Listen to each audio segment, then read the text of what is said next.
All right, pick 28 is in. Second pick for the Green Bay Packers. And the second time they go to the Georgia defense, this time, instead of getting the second graded linebacker like Quay Walker, they got the highest graded defensive lineman, Devonte Wyatt, a guy that is completely different from his teammate, Jordan Davis, who went earlier in the first round. Only 315 pounds, Sam. But a penetrator, guy who could play the run and really disrupt in the backfield. Still not a wide receiver, you say? Oh, yeah, by the way. Did I bury the lead? Yeah. Aaron Rodgers, what do you think? And you still don't have that first-round wide receiver besides, Sammy Watkins. Yeah. Interestingly, the PFF users on our draft tracker, they wanted Sky Moore. Didn't get him. Got Devonte Wyatt instead. Look, I like this pick better than the Quay Walker pick. Now, the problem is this comes after the Quay Walker pick, so you've already set the baseline of we didn't take a first-round wide receiver. Now what do you want to do? That, I think, presents some problems. But if you told me that Green Bay came out of this draft with Devonte Wyatt in the first round, I would be happy. I think Devonte Wyatt has been an underrated player throughout this process. He was the second top-graded player on that Georgia defense, full of first-round talents, full of incredible playmakers. The only guy with a better grade than him was Nakobe Dean, who still hasn't gone yet. He then went to the Senior Bowl, had the best win rate of any player during the one-on-one drills. Just an absolute wrecking machine at the Senior Bowl. But he's getting ignored because you've got absolute freak shows in Jordan Davis, right? The ceiling through the roof. Trayvon Walker, same thing. Athletic profile higher than anything else we've ever seen from one of these edge rusher, sort of interior hybrid type of players. Devonte Wyatt is just a more conventional, really good, interior, disruptive, three-technique type of pass rusher, and that's valuable. He reminded me of K'Wan Short during this process, right? A guy that had a really nice career for the Carolina Panthers.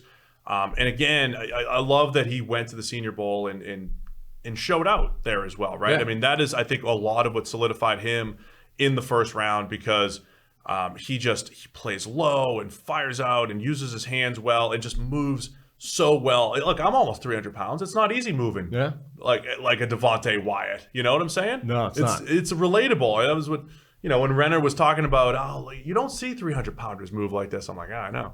I know from experience. So I like this move. He's going to come in. You have Kenny Clark there. Kenny Clark's more of a nose tackle. And I think Wyatt can be more of that three technique. They're similar bodies and all that stuff, but they could both coexist on that defensive line. Yeah, absolutely. But from the Packers' perspective, does this move the needle? It makes the defense better, right? Quay Walker, let's say he makes the defense better, right? That's what they've addressed. Is this enough for a team that loses Devonte Adams and even with Devonte Adams, probably didn't feel like they had the proper supporting cast for Aaron Rodgers to make that next Super Bowl run?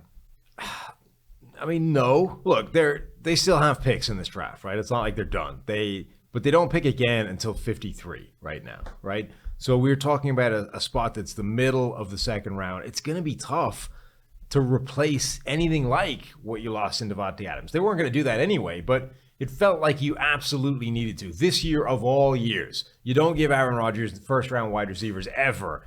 But surely, with 2 first-round picks this year and no wide receivers on your roster, Sammy Watkins, Allen Lazard, Randall Cobb, this is not getting it done, right? This was the year to take a first-round receiver. But there were 6 off the board by 18. Okay. Right? The rest of the NFL, and this is, look, I know Devonte Adams wanted to leave and all that stuff, and they tried to keep him. But this is the risk there. The whole offseason, every team's trying to get better in the pass game. Every team's trying to add new receivers. And the Chiefs and the Packers, who are at the back end of the first round, 6 receivers went before they even got to pick. So they missed out on that top group. And I understand if they think there's a drop-off to Sky Moore and George Pickens. But of the ones that didn't go, George Pickens, I think, has absolutely top 5 tape. And his questions are, what is his attitude? What is his maturity level off the field? But on the field, that guy can rival any of the players that just went. Sky Moore, I don't understand how you can separate Sky Moore and Jahan Dotson, who went at pick number 16, at least in terms of what they do well. I think Sky Moore actually has more potential than that. And so if you're Green Bay and you're saying, well, look, these 6 receivers went, yeah, but 2 guys that are still there have comparable skill sets. I'm team Sky Moore as well. He could be available there still for the Packers. We'll see. But for now, they had Devonte Wyatt, his 89.8 PFF grade last year. Great get off, and he's going to be a productive defensive tackle for the Packers.